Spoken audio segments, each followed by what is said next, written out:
ये जिस Spain Barcelona में एक किला है जिस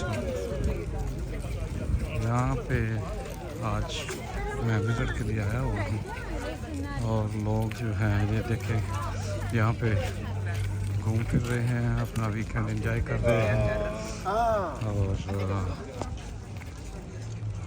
जो है वो अपना टाइम अच्छे से स्पेंड कर रहे हैं यहाँ पे।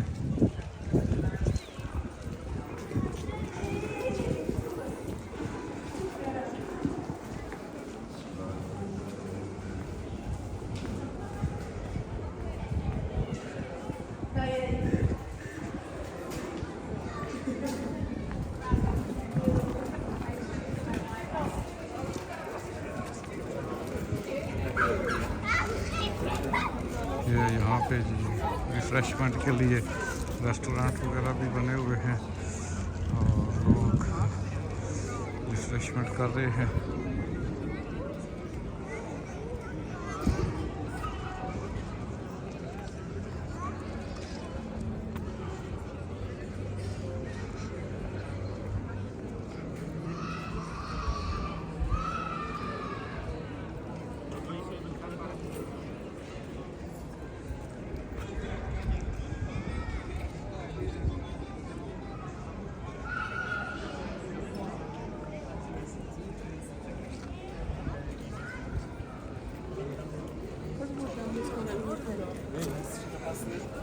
ये जी हम अब ऊपर जाएंगे, छत से जो है वो बिल्कुल रूफटॉप व्यू जो है वो लेंगे।